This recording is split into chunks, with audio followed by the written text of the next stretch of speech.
हाँ वो रहा है, अब ऐसे ही रहे।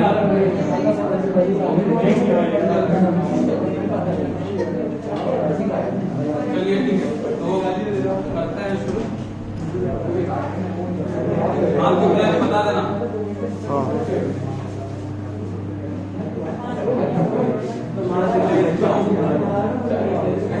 हाँ चलिए, तो टीवीओ को देखते ही है, लेकिन थोड़ा सा सबसे पहले देखो कुछ चीजें पहले समझते हैं, उसके बाद फिर चैप्टर पे आएंगे और फिर उसको अप्लाई करेंगे। देखिए सबसे पहले एक बात बताइए, ये मेरा कौन था, लेफ्ट या राइट? लेफ्ट। और ये क्या डिफरेंस? मतलब अगर मैं नहीं होता, मेरा सिर्फ हाथ तुम्हारे सामने पे आता और पूछा जाता कि ये हाथ लेफ्ट है या राइट है, तो आप कैसे आइडेंटिफाई करते कि ये हाथ लेफ्ट है या राइट? इसमें भी 5 उंगलियां हैं, इसमें भी 5 उंगलियां हैं और बिल्कुल एक जैसी है। अगर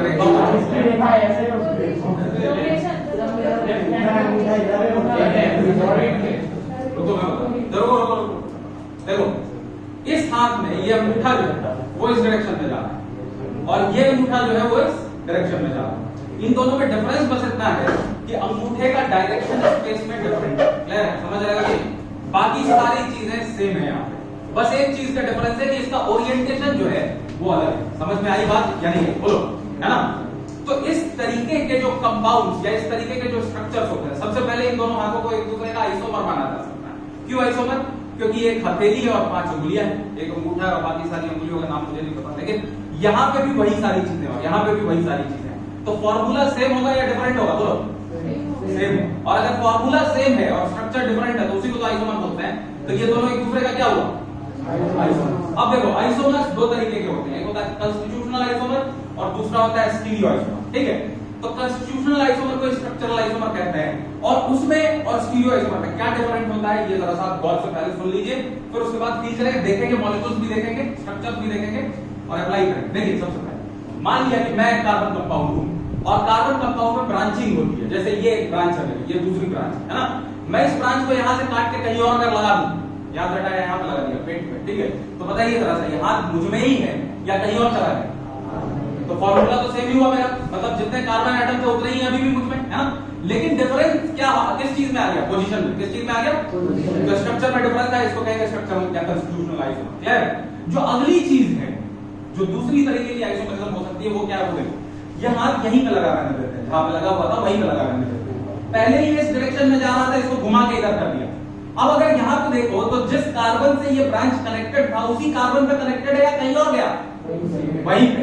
सिर्फ चेंज क्या हुआ है? डायरेक्शन, यानी ओरिएंटेशन। क्या चेंज हुआ है? ओरिएंटेशन।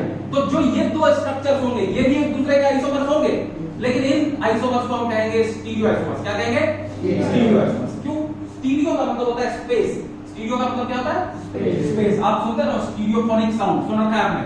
कहीं कहीं पे लिखा होता है स्टीरियोफोनिक साउंड, कहीं पे लिखा होता है मोनोफोनिक साउंड। तो स्टीरियोफोनिक साउंड उस साउंड को कहते हैं जो स्पेस में चारों ओर फैलता है एक साथ। ठीक है?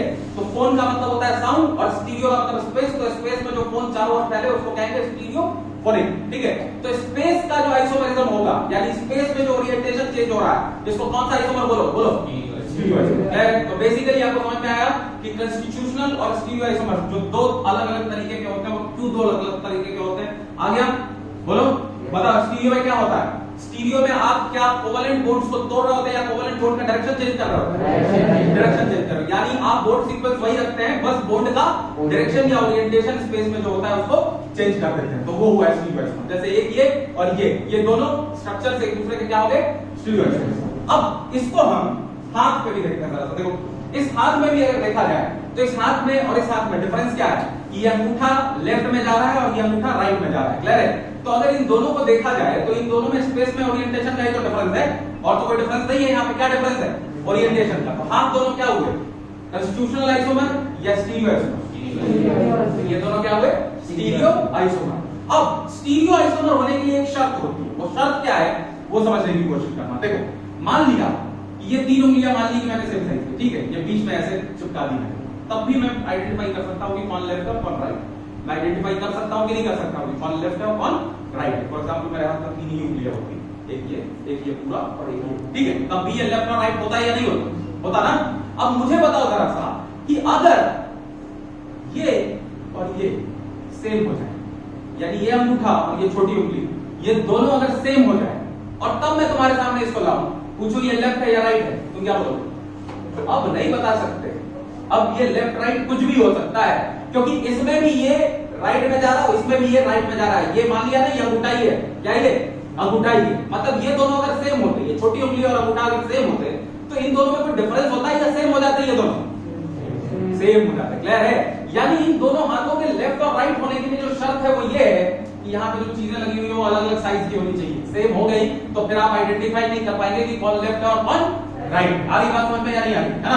तो स्टीरियो आइसोमेरिज्म शो करने के लिए, इस वाली स्टीरियो आइसोमेरिज्म को शो करने के लिए खास बात क्या है कि जितनी भी चीजें लगी हुई हैं, जितनी भी चीजें लगी हुई हैं वो सेम होनी चाहिए या डिफरेंट होनी चाहिए? बताइए।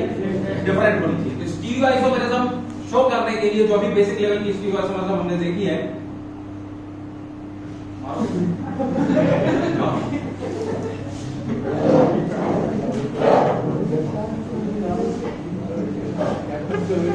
ठीक है। तो स्टीरियो आइसोमेरिज्म शो करने के लिए बेसिकली आपके रिक्वायरमेंट क्या है कि वहां पे लगे हुए ग्रुप सेम होने चाहिए या डिफरेंट होने चाहिए? डिफरेंट होने चाहिए। जैसे हाथ में उंगलियां जो है वो डिफरेंट। तो हाथ को ग्रीक में बोलते हैं काइरा। क्या बोलते हैं? काइरा। क्या बोलते हैं? CHIR। तो हाथ जैसे चीजों को बोलते हैं काइरल। हाथ को बोलते हैं काइरा। तो हाथ जैसे चीजों को क्या बोलते हो? काइरल बोलते हो।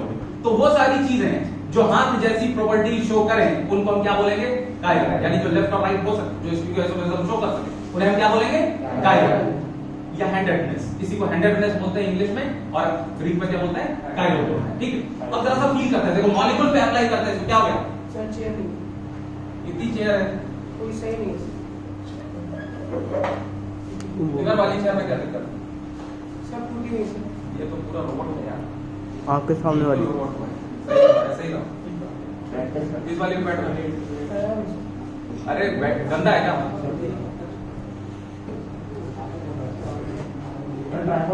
ये लो,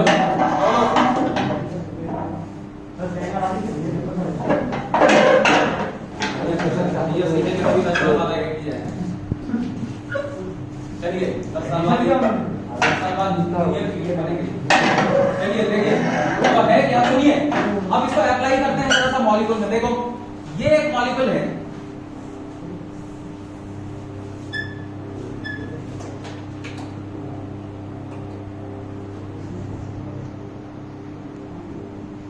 देखो जब तक ये सब कर रहा हूं तब तक पॉज करके उसको रुक सकते हो। आप ध्यान से देखिएगा।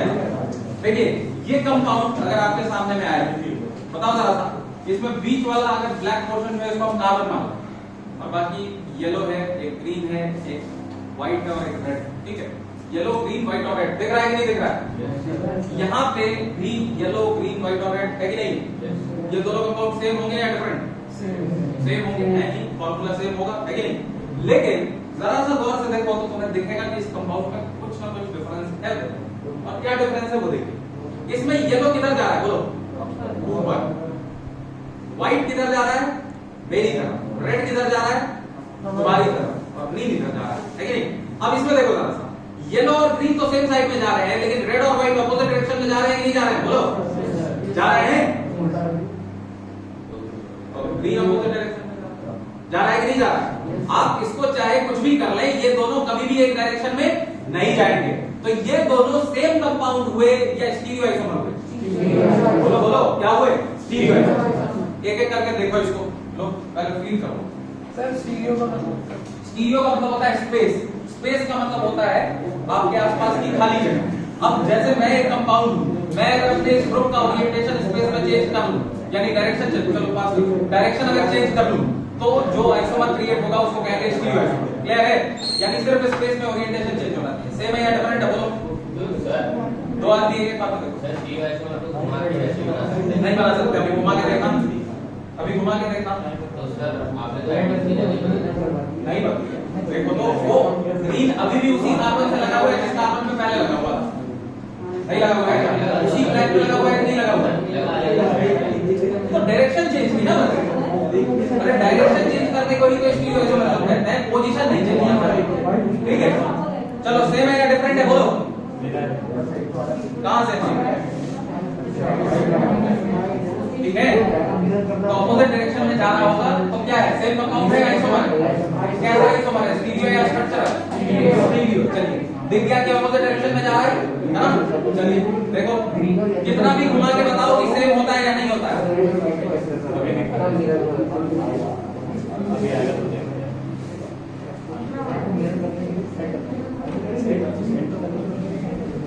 दिख गया कि अलग है, दिखा सेम क्या होता है ये भी देखिए।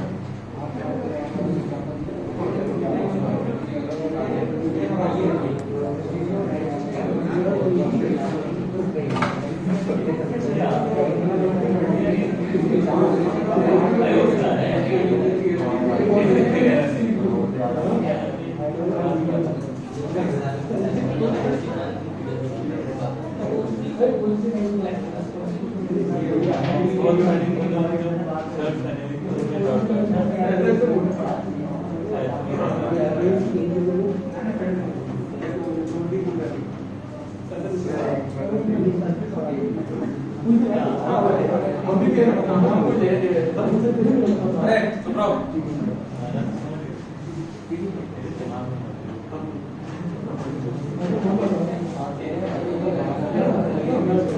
इसमें देखिए तो डायरेक्शन में जा रहे हैं, राइट भी साथ में जा रहे हैं। रेड में कहाँ साथ में आ रहे रेड रेड देखा मतलब अगर ये रेड इस तरह होता है, हाँ तो फिर ऐसा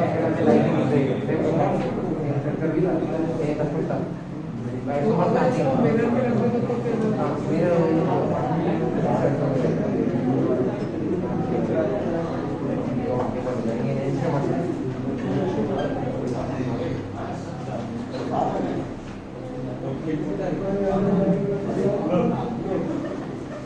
देखो ये दोनों सेम है, दिख रहा है, दिख रहा है। यहाँ पे ओरिएंटेशन में कोई डिफरेंस नहीं है, जिधर जा रहा है आपका वायलेट उधर ही जा रहा है वायलेट, जिधर ब्लू उधर ब्लू, जिधर व्हाइट उधर व्हाइट, और जिधर ब्लैक उधर ब्लैक। क्लियर है? तो ये दोनों स्टीरियो आइसोमर हुए या सेम कंपाउंड हुए? सेम कंपाउंड हो गए। तो सेम कंपाउंड और स्टीरियो आइसोमर में डिफरेंस पता चल गया या नहीं चला? चल गया। चलिए अब स्टीरियो आइसोमर शो करने के लिए मैंने आपको बताया था कि जो चीजें लगी हुई हो डिफरेंट होनी चाहिए, अगर सेम हो गई तो स्टीरियो आइसोमर नहीं शो कर पाएगा। तो लेट्स सी ऐसा क्यों होता है। और कंपाउंड पे कार्बन पे फील करके देखते हैं लॉ।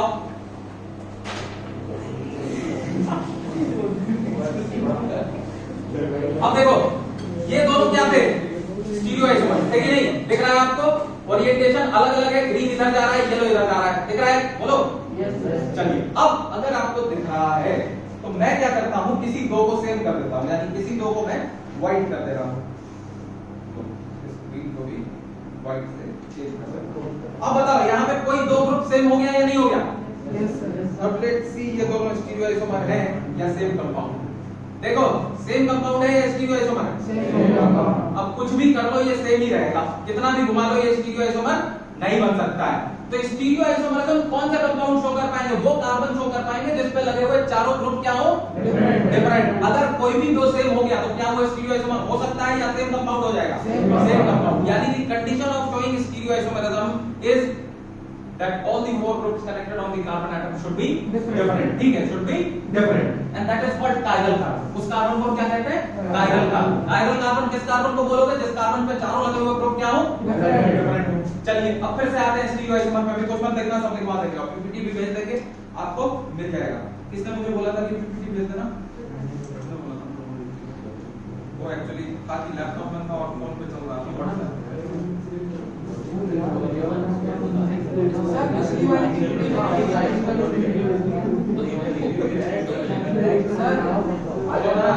सर पिछली वाली जो पीपीटी आपने दिखाई थी वो वाली में नहीं आई, वही वाली सब वो नहीं आई।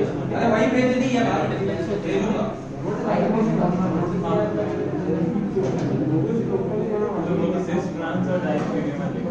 चलिए अब देखिए जरा सा ध्यान से। सर सिस्ट्रॉन स्लैश न्यूमर को क्या कहते हैं? अभी सिस्टम पे भी आएंगे, आप देख रहे हैं एनांशियोमर डायस्टीरियोमर। सर बोलते क्या हैं? क्या बोलते हैं? हाँ सर, डायस्टीरियोमर बोलते हैं, डायस्टीरियोमर बोलते हैं, और जो मिरर इमेजेस होते हैं उनको एनांशियोमर। अभी आएंगे रुक जाओ। देखो यहाँ पे अगर इस कंपाउंड को देखा जाए तो बोलिए ये दोनों स्टीरियो आइसोमर दिख रहा है आपको या सेम है? सेम। तो अब सेम कंपाउंड को स्टीरियो आइसोमर में कैसे डिफरेंट किया, कैसे चेंज किया जाता है वो भी सीख लो, ठीक है। उसके बाद फिर स्टीरियो आइसोमर्स की प्रॉपर्टी देखेंगे।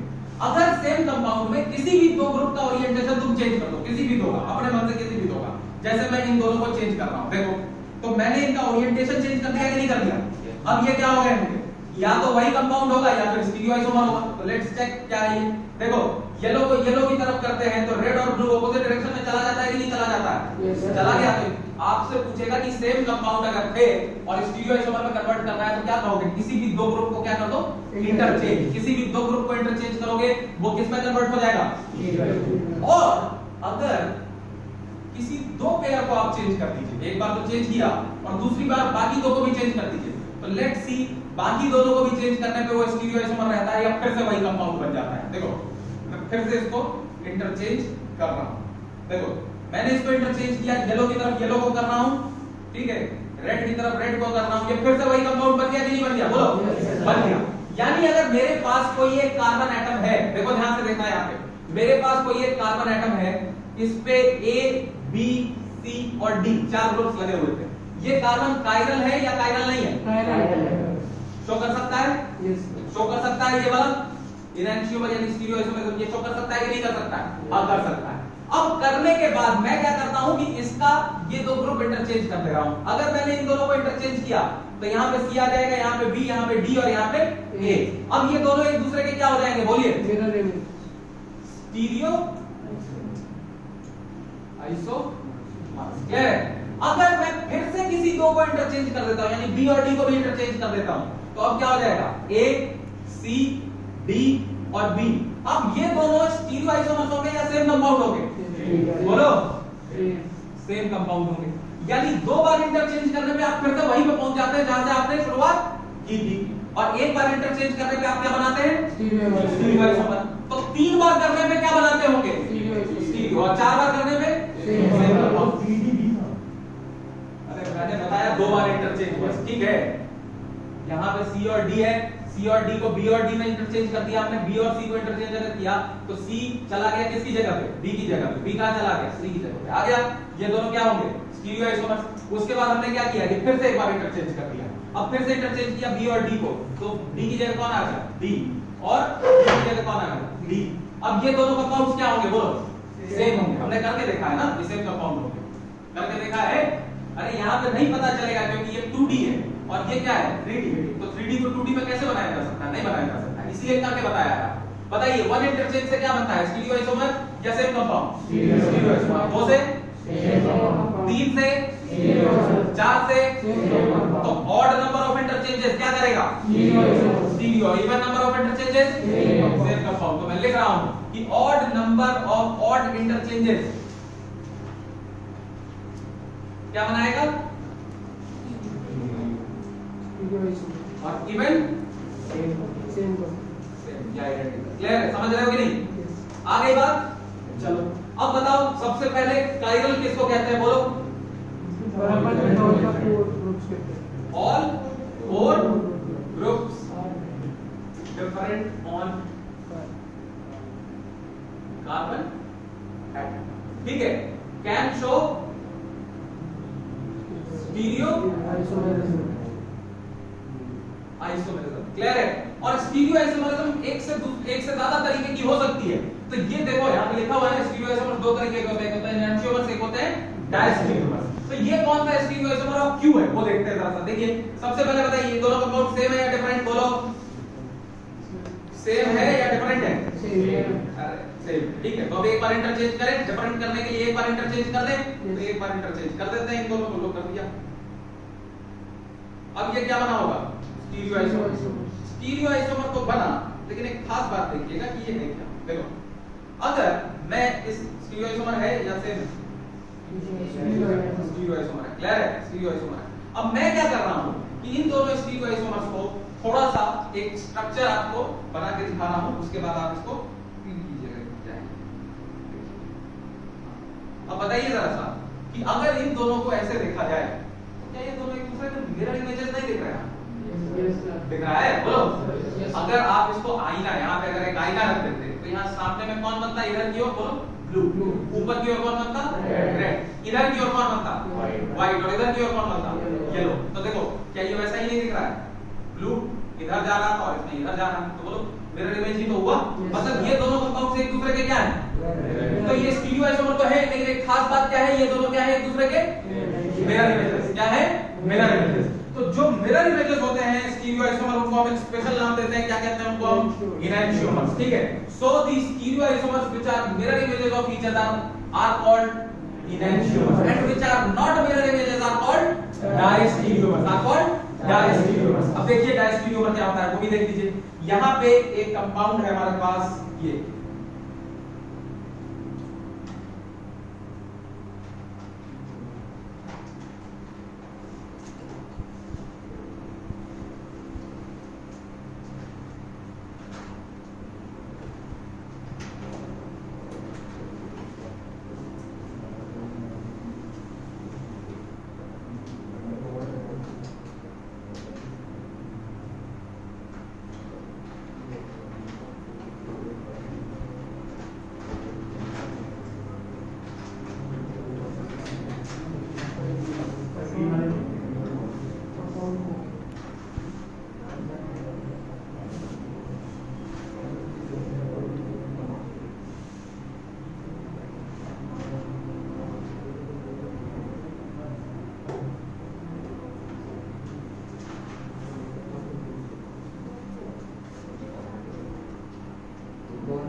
इस कंपाउंड में कितने कार्बन है, बोलो ब्लैक वाला कार्बन है, कितने कार्बन, दो है कि नहीं, व्हाइट कितने हैं, दो, ग्रीन कितने हैं, यहाँ पे भी ब्लैक कितने हैं, ग्रीन कितने हैं, व्हाइट कितने हैं, दोनों का फार्मूला तो सेम हुआ है ना, दोनों का फार्मूला क्या हुआ, सेम। अब देखो यहाँ पे ग्रीन और ग्रीन ऑपोजिट डायरेक्शन में जा रहे हैं कि नहीं जा रहे, और यहाँ पे ग्रीन, इस कार्बन पे एक ग्रीन और एक व्हाइट लगा हुआ है, क्या इस कार्बन पे भी एक ग्रीन और व्हाइट लगा हुआ है, इस कार्बन पे भी एक ग्रीन और व्हाइट लगा हुआ है, यहाँ पे इस कार्बन पे भी एक ग्रीन और व्हाइट लगा हुआ है, मतलब सब कार्बन पे जो नंबर ऑफ ग्रुप्स है वो सेम है। यहाँ पे ये वाला व्हाइट ग्रीन किधर जा रहा है, इस कार्बन पे लेफ्ट हैंड साइड वाले कार्बन पे किधर, ऊपर, यहाँ पे किधर जा रहा है, ऊपर, यहाँ किधर जा रहा है, नीचे, यहाँ पे भी नीचे, मतलब सेम है। लेकिन इस वाले कार्बन पे देखो डायरेक्शन डिफरेंट हो गया ग्रुप्स का, ये नहीं हुआ, हो गया, लेकिन ये दोनों एक दूसरे के मिरर इमेजेस नहीं है क्या, बोलो किसी भी तरीके से मिरर इमेजेस है नहीं। तो स्टीरियो आइसोमर क्या जरूरी है कि मिरर इमेज हो, ये भी तो है स्टीरियो आइसोमर, क्योंकि यहाँ पे ओरिएंटेशन चेंज हुआ है ग्रुप का, ऊपर नीचे हो गए हैं, लेकिन मिरर इमेजेस तो नहीं है। तो वो जो कि मिरर इमेजेस होते हैं उनको हमने क्या कहा है, बोलिए इनैंशियोमर, और वो जो नहीं होते हैं उनको हम क्या बोलेंगे, इनैंशियोमर होने के लिए क्या होना होगा, कायरल, कायरल होने के लिए क्या होना होगा, चार ग्रुप डिफरेंट, और चार ग्रुप डिफरेंट होने पे ही वो वैसी स्टीरियो आइसोमरिज्म शो करेंगे जो कि एक दूसरे के क्या होते हैं, mirror images, can show stereo isomerism of a special type,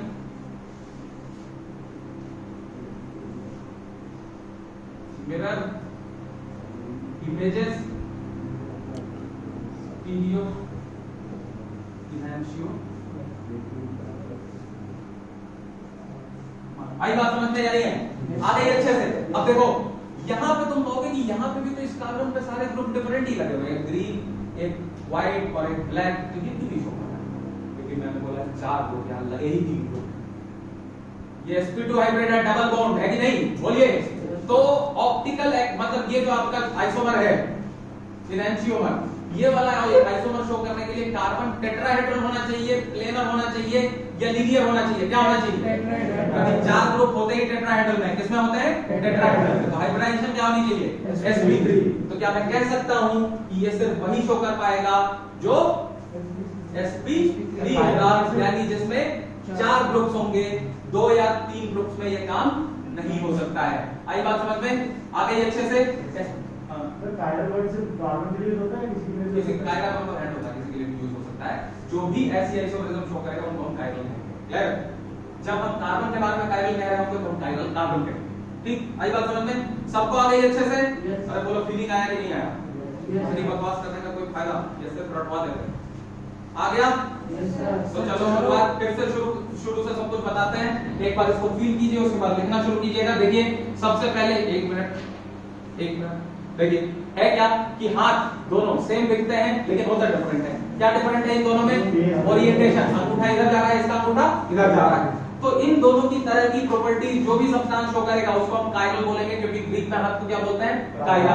हाथ क्यों ऐसी आइसोमेरिज्म शो करता है? क्योंकि हाथ की पांचों उंगलियां क्या है? डिफरेंट है। वैसे कार्बन की ऐसी आइसोमेरिज्म शो कर पाएंगे जिसमें लगे हुए चारों ग्रुप क्या हो? डिफरेंट। अगर कोई भी दो ग्रुप सेम हो गया तो क्या वो इनएंशियोमर हो पाएगा कभी या नहीं हो पाएगा? नहीं हो पाएगा, वो हमेशा ही सेम कंपाउंड होगा।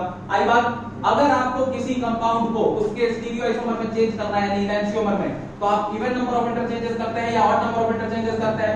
ऑड। और अगर इवन कर देते हैं तो क्या हो जाता है? फिर से वही कंपाउंड बन जाता है। आई बात समझ में या नहीं है? ठीक है, आगे अच्छे से एक और चीज बता दूं, उसके बाद लिखोगे या फिर पहले लिखोगे उसके बाद बताओ? बता दीजिए। चलो देखो क्या है बात। देखो सबसे पहले तो ये कंपाउंड कैसा दिख रहा है ये हमें पता ही नहीं है, क्योंकि ये 3D रिप्रेजेंटेशन आप पेपर पे 2D में नहीं कर सकते हैं। तुम क्या बोल रहे हो? सर वो चारों कार्बन अलग अलग को चारों ग्रुप्स अलग अलग होने चाहिए, ठीक है, इसीलिए ABCD लिखा है। ले चारों अलग अलग सर आपने और कार्बन आइटम लिखा होना चाहिए। सर आपने लिखा और कार्बन आइटम और एनी आइटम। अरे हम आइसोमेरिज्म इसमें पढ़ रहे हैं ऑर्गेनिक में, ठीक है, हम कार्बन की ही बात करेंगे। चार बॉन्ड और सिर्फ बहुत लिमिटेड एटम्स बनाता है जैसे सिलिकॉन बनाता है, लेकिन वो भी वैसे ही आइसोमेरिज्म शो करता है जैसे ये करता है, ठीक। लेकिन एक्सटेंसिवली हमारे सिलेबस में इसलिए नहीं पढ़ा। अगर तो कायरल का मतलब किसी भी एटम के कायरल किसी के लिए भी यूज होगा। कायरल कार्बन बोलोगे तो कार्बन के लिए होता है, ठीक है। चलो अब देखो जरा खास बात क्या मैं क्या बता रहा था, 2D का 3D रिप्रेजेंटेशन कैसे करते हैं, ठीक है, वो सीखना है। पहले लिख लो, इतना डाउट, पहले लिखो फिर करेंगे। कहां से शुरू करोगे? आइसोमेरिज्म, आइसोमर्स क्या होता है वो लिखोगे, फिर क्या लिखोगे? कंस्टिट्यूशनल होता है और क्या होता है? स्टीरियो। स्टीरियो कितने टाइप का होता है बोलो? इनएंशियोमर और डायस्टीरियोमर। डायस्टीरियोमर का ये जो टाइप आपने देखा अभी AB AB और एक AA और BB, रुक जाओ ना यार, AA और BB क्लियर है? समझ रहे हो कि नहीं? यही देखा है ना आपने अभी? जब दोनों सेम साइड आता है तो इसको कहते हैं सिस, जब ऑपोजिट साइड आ जाता है जैसे नहीं बना दिया है, हाँ, तो जब ऑपोजिट साइड आ जाता है तो उसको क्या बोलते हैं? ट्रांस। तो सिस ट्रांस भी एक तरीके का स्टीरियोआइसोमर हुआ, लेकिन क्या वो मिरर इमेज हुआ या नहीं हुआ? नहीं हुआ, उसको डायस्टीरियोमर। क्लियर है? आई बात, तो सिस ट्रांस आ गया समझ में। और कॉन्फ़िगरेशनल क्या होता है देखेंगे अभी, ठीक है, कॉन्फ़िगरेशनल देखेंगे जो कि कॉन्फॉर्मर और बाकी सारी चीजें होती है वो सब भी देखेंगे, ठीक। पहले ये लिख लीजिए। सर मॉड्यूल में जो दिया उसके हिसाब से कॉन्फ़िगरेशन अलग है और स्टीरियो अलग है, और स्टीरियो के दो पार्ट है सर, ज्योमेट्रिकल और मॉड्यूल में क्या दिया है? कॉन्फ़िगरेशनल और सर स्टीरियो और कॉन्फ़िगरेशनल नहीं लिखा होगा, स्ट्रक्चरल लिखा होगा। सर दिया ये दोनों एक दूसरे के क्या हो गए? मिरर। तो हुए क्या? एनांशियोमर्स। लेकिन वो सारे एनांशियोमर्स नाम लिख लीजिएगा, याद रखिएगा। लैक्टिक एसिड किसको कहते हैं? CH3 CHOH COOH। देखो CH3 CHOH COOH को क्या कहते हैं? Lactic acid. नाम धीरे धीरे यूज में अगर लाते जाओगे तो याद हो जाएगा धीरे धीरे। तो कितने फॉर्म्स में एग्जिस्ट कर सकता होगा लैक्टिक एसिड? कितने आइसोमर्स होते होंगे इसके? दो होते होंगे, है ना? स्टीरियोआइसोमर्स दो नहीं होते होंगे? अरे बोलो भाई, क्यों हुए दो? क्योंकि देखो इस कार्बन को अगर तुम देखो तो इस कार्बन पे एक H लगा है, एक CH3, एक OH और एक COH। चारों ग्रुप डिफरेंट है या नहीं है? तो चारों ग्रुप डिफरेंट है, इसलिए ये शो कर रहा है। बता चुका मैं, है ना? वैसे ही ये दोनों मॉलिक्यूल्स एक दूसरे के ऑलमोस्ट आइडेंटिकल, मतलब सब कुछ आइडेंटिकल है, बस डिफरेंस क्या है? ये अलग अलग डायरेक्शन में जा रहे हैं, इसीलिए इन दोनों को क्या कहेंगे? इनएंशियोमर्स। अब ऊपर में क्या लिखा है? कायरल जो नहीं होता उसको अकायरल बोलते हैं, ठीक है। जिसमें चारों ग्रुप डिफरेंट होंगे उसको बोलेंगे कायरल, जिसमें नहीं होंगे उसको बोलेंगे अकायरल। क्लियर है? चलिए अब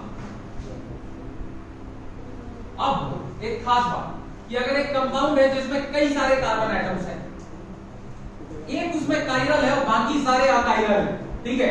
एक कायरल है मतलब कोई एक ऐसा कार्बन एटम है जिसमें चारों ग्रुप डिफरेंट है और बाकी नहीं है, तो क्या वो कंपाउंड इनएंशियोमर बना पाएगा या नहीं बना पाएगा? बना पाएगा। यानी presence of one chiral atom also confirms the formation of enantiomer. Clear? बाकी सारे नहीं भी हो तो फर्क नहीं पड़ता है। लिख लीजिए इस बात को स्टार लगा के कि only the presence of one chiral carbon, only the presence of one chiral carbon कपड़ा दिखाओ फेंका है जैसे कुर्सी हो OH COOH, ठीक है। और ये क्या है? Lactic acid. क्या है? Lactic acid. मैं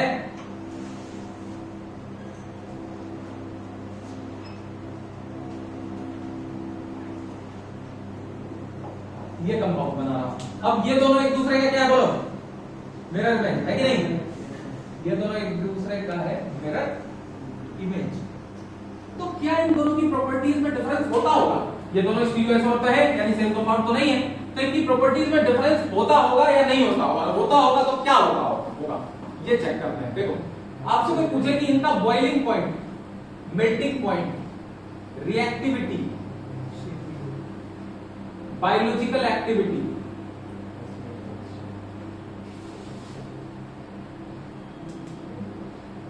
मास,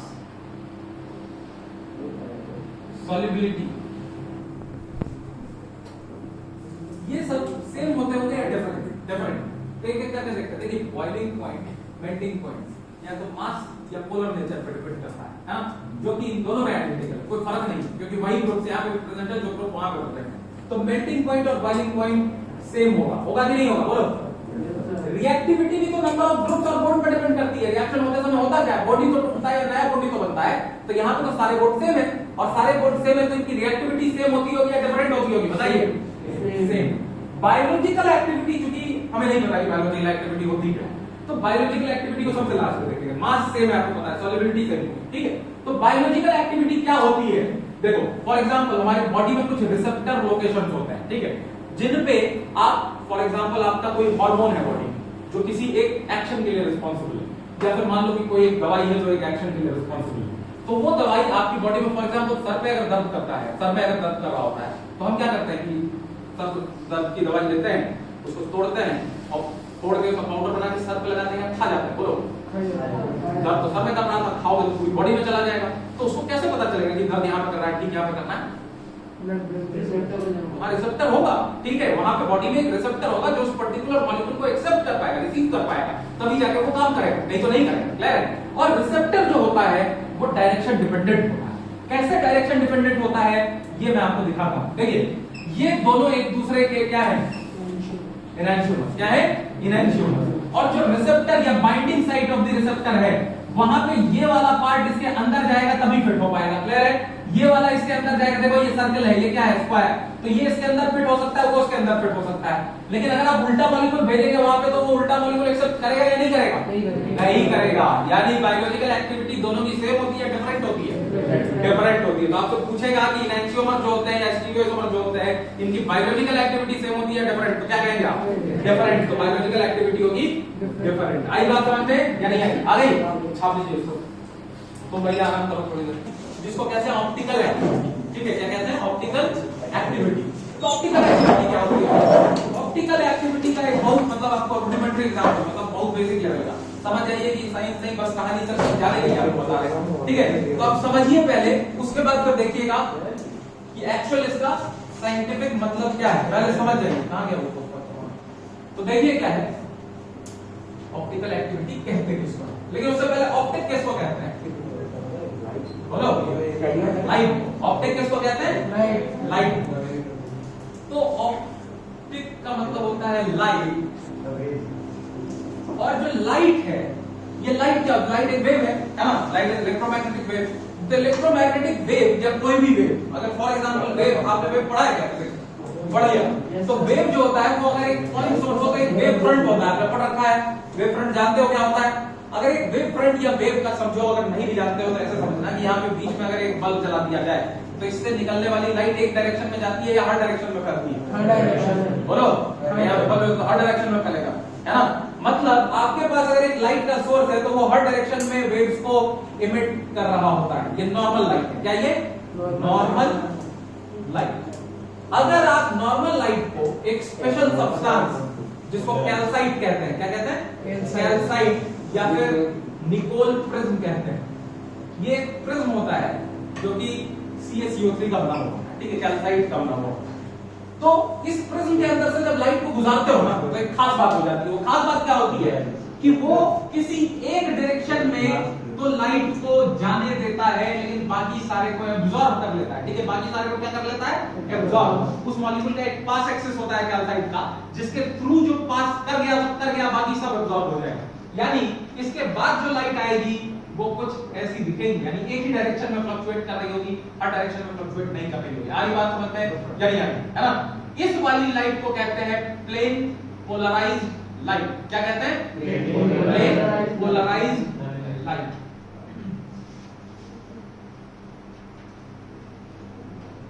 या फिर पीपीएल। क्या कहते हैं? पीपीएल।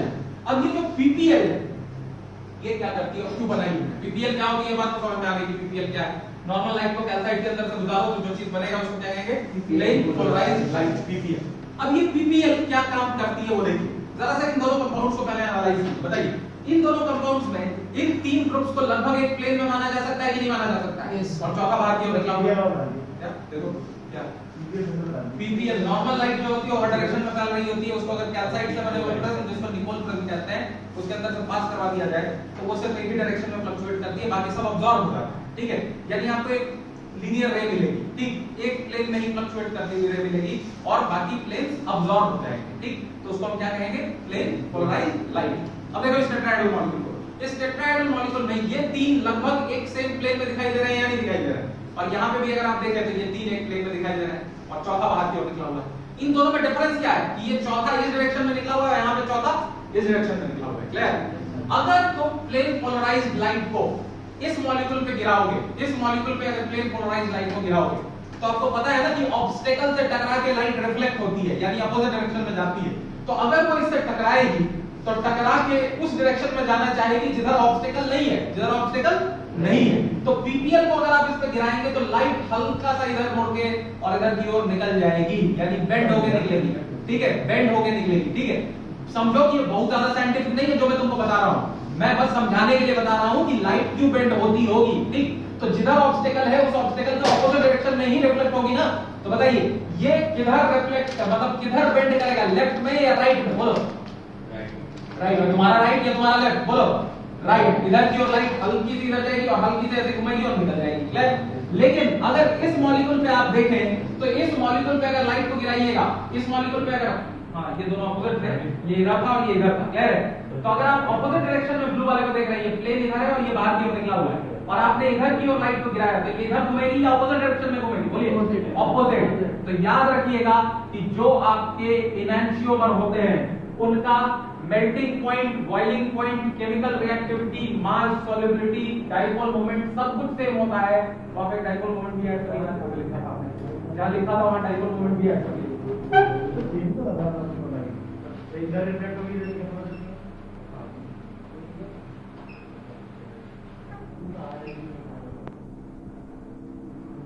डाइपोल मोमेंट सेम कैसे होगा? डायरेक्शन तो अलग अलग होगी।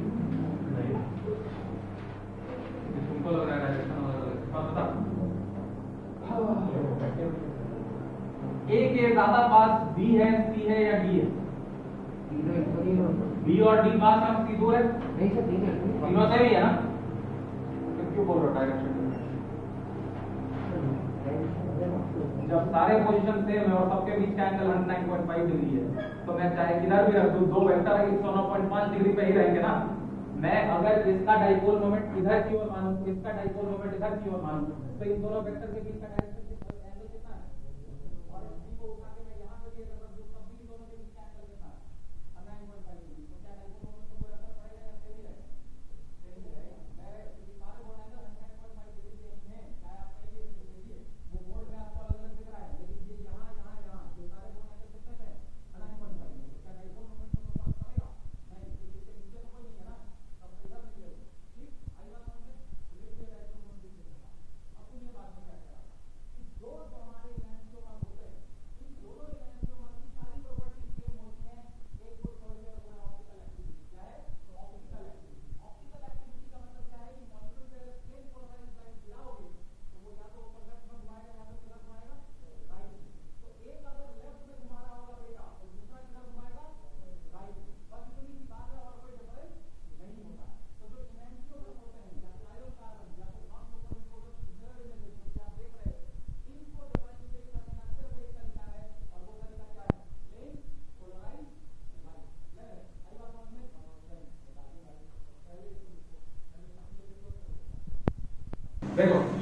कंपाउंड मतलब अलग अलग है, ये आपको पता है, एनांशियोमर।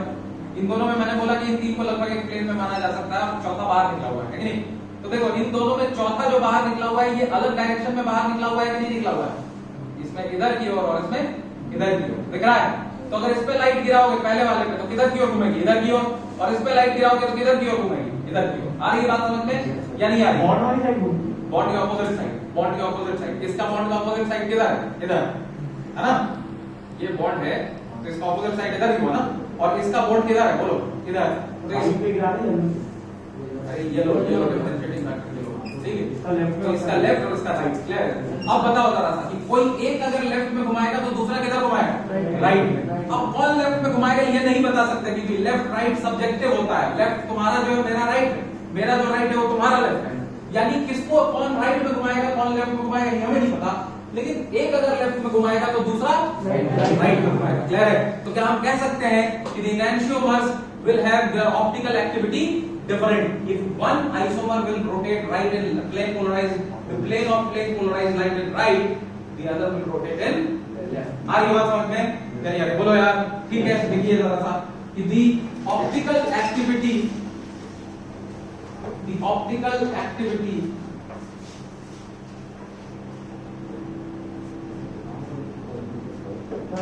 सर वो सब्सटेंस का सॉल्यूशन लेंगे। हाँ सोल्यूशन नहीं करते हैं, अभी दिखवाएंगे, पोलरिमीटर भी बताएंगे कि निकालते कैसे हैं वो भी बताएंगे, लेकिन पहले लिखिए the optical activity of enantiomers, optical activity of enantiomers is different.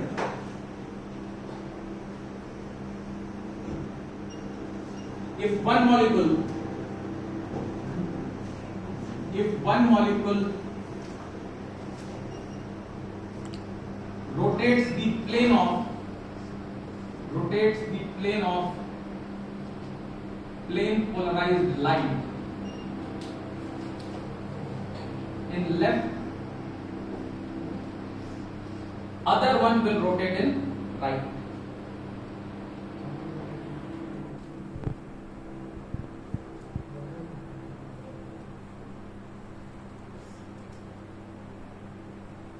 अगर ये वाला राइट रोटेटिंग है तो ये वाला क्या हो जाएगा? Left rotating. आ रही बात समझ में कि नहीं? एक अगर राइट है तो दूसरा क्या होगा? लेफ्ट। अगर ये लेफ्ट होता तो वो क्या हो जाता?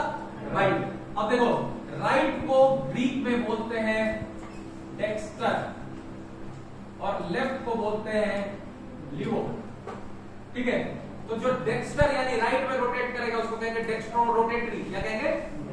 Dextro rotatory.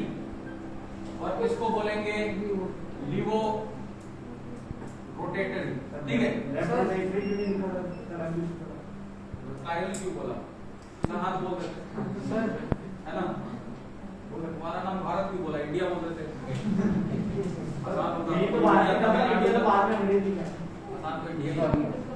मेन ग्रीक ही है, अंग्रेजी तो बाद में सर, मेन तो ग्रीक ही है, बाद में अंग्रेजी है यार। अपने लॉजिक में फंसते हो यार बात।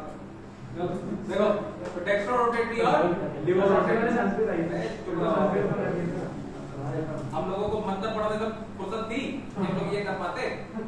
हमें तो वही था कि आरती करते करते हमको बैकआउट पहुंचना है, वो कुछ नहीं पता था। अरे हम लोग बिल्कुल बर्बाद धर्म, तुम समझो ये जो अपना वाला क्षेत्र है जहाँ हिंदू मुसलमान पाए जाते हैं, इनको किसी चीज से कोई लेना देना, इनको धर्म के लिए मरना है। किसी अंग्रेज को देखो धर्म के लिए मरते हो, उसके सामने जीसस क्राइस्ट को गाली दो, बोलो तेरा भी बाप है, मेरे को क्या? अगर जीसस क्राइस्ट भगवान ने तुमको भी बनाया हमको भी बनाया, तो उसके बाप को गाली दे दो।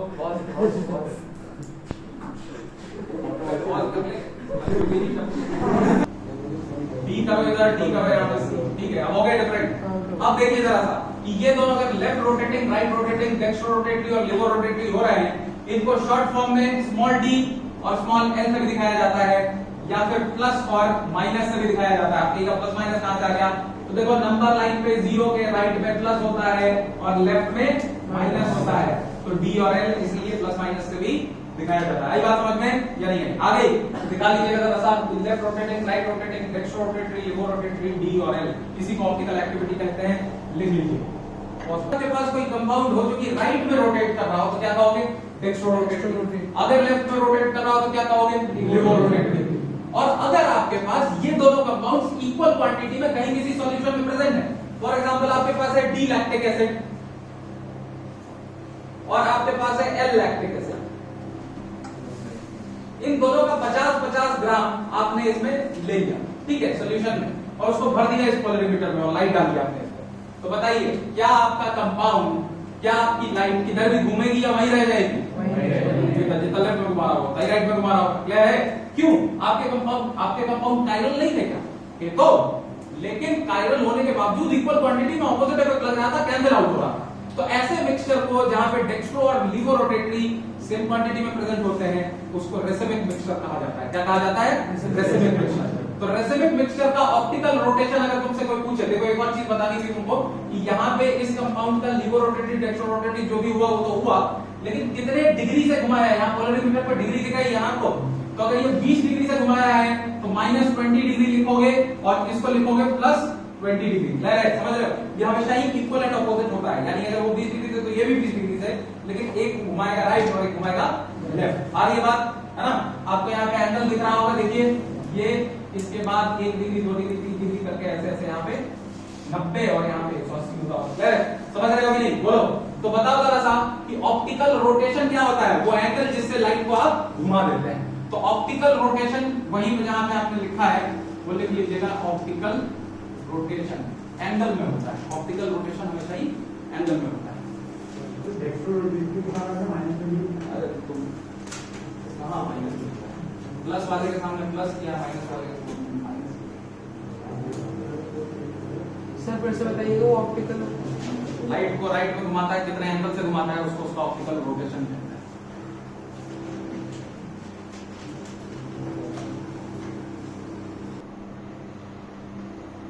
ऑफ डी एंड एल, तो ऑप्टिकल रोटेशन कितना हो जाएगा? 0 डिग्री। 0 डिग्री क्लियर है? ऑप्टिकल रोटेशन हो जाएगा 0 डिग्री, और ऐसे मिक्सचर को कहते हैं रेसिमिक मिक्सचर। ठीक है, आपसे पूछेगा क्या क्वेश्चन, सुनिए, आपसे पूछेगा कि रेसिमिक मिक्सचर का ऑप्टिकल रोटेशन कितने डिग्री है, क्या कहेंगे आप? 0 डिग्री। और रीजन में लिखा हुआ होगा, असर्शन होगा ये, ठीक है, ये क्या होगा? असर्शन। यदि optical rotation of racemic mixture is 0 degree, reason में लिखा होगा optically inactive compounds are present in the mixture, क्या कहोगे? Assertion is correct, reason is wrong. Clear? Reason is wrong because optically active substances are present but in equal quantity they are cancelling each other. क्या है? समझ गए? तो लिख लीजिएगा कि in racemic mixture optically active compounds are present but overall